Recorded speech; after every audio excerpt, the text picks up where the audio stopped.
അസ്സലാമു അലൈക്കും വറഹ്മത്തുള്ള. ഈ ഫോട്ടോയിൽ കാണുന്ന ആളെ മനസ്സിലായോ? ലോകം മുഴുവൻ ഇദ്ദേഹത്തെ പറ്റിയാണ് ഇപ്പം ചർച്ച ചെയ്യുന്നത്. ആമിർ മൻസൂർ അൽ ഗദ്ദാഫി. ലിബിയയിലാണ് ഇദ്ദേഹത്തിൻ്റെ ദേശം. ഇദ്ദേഹം ഹജ്ജ് ചെയ്യാൻ വേണ്ടി പുറപ്പെടുകയാണ്.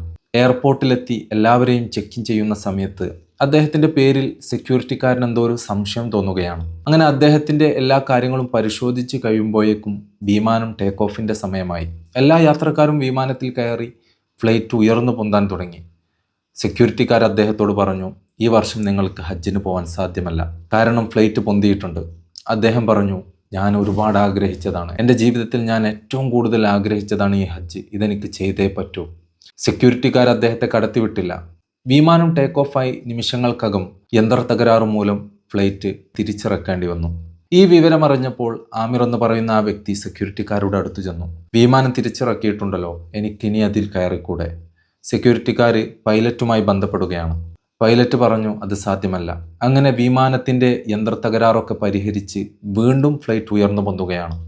ഉയർന്നു പൊന്തിയ ഫ്ലൈറ്റ് വീണ്ടും കുറച്ച് സമയങ്ങൾക്ക് ശേഷം യന്ത്ര തകരാറ് മൂലം ഇറക്കേണ്ടി വന്നു. 2 വട്ടമാണ് ഉയർന്നു പൊന്തിയ ആ ഫ്ലൈറ്റ് എയർപോർട്ടിലേക്ക് തന്നെ തിരിച്ചിറക്കേണ്ടി വന്നത്. തിരിച്ചിറക്കിയ ശേഷം പൈലറ്റ് സെക്യൂരിറ്റിക്കാരുമായി ബന്ധപ്പെട്ടു. ആമിർ മൻസൂർ അൽ ഗദ്ദാഫി എന്ന് പറയുന്ന മനുഷ്യനില്ലാതെ ഈ ഫ്ലൈറ്റ് ഇനി പൊന്തുകയില്ല. അങ്ങനെ അദ്ദേഹത്തെ സെക്യൂരിറ്റിക്കാർ കടത്തിവിടുകയാണ്. അങ്ങനെ അദ്ദേഹം ഫ്ലൈറ്റിൽ കയറി ആ ഫ്ലൈറ്റ് അവിടെ നിന്നും ഉയർന്നു പൊന്തുകയാണ്. അവരിപ്പോൾ മക്കയിലെത്തിയിട്ടുണ്ട് ഹജ്ജ് ചെയ്യാൻ വേണ്ടിയിട്ട്. എൻ്റെ പ്രിയപ്പെട്ടവരെ, ഈ കഥ ലോകം മുഴുവൻ ചർച്ച ചെയ്യുകയാണ്. ലോകം മുഴുവൻ അത്ഭുതത്തോടു കൂടെ വായിക്കുകയാണ് അദ്ദേഹത്തിൻ്റെ ഈ കഥ. ഇതാണ് അല്ലാഹു സുബ്ഹാനഹു വ തആല പറഞ്ഞത്, നിങ്ങൾ എന്നെ തവക്കുലാക്കിയാൽ അതിൻ്റെ ഫലം ഞാൻ നൽകും. നമ്മൾ അള്ളാഹുവിൽ പരിപൂർണമായി വിശ്വാസമർപ്പിച്ചൊരു കാര്യത്തിനിറങ്ങിയാൽ ആ കാര്യം അല്ലാഹു സുബ്ഹാനഹു വ തആല പൂർത്തിയാക്കി തരും.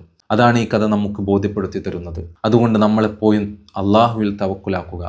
ആമിർ മൻസൂർ അൽ ഗദ്ദാഫി എന്ന അദ്ദേഹത്തിൻ്റെ ഈ കഥ നമ്മുടെ ജീവിതത്തിൽ പ്രചോദനമാവട്ടെ. അസ്സലാമു അലൈക്കും വറഹ്മത്തുള്ളാഹി.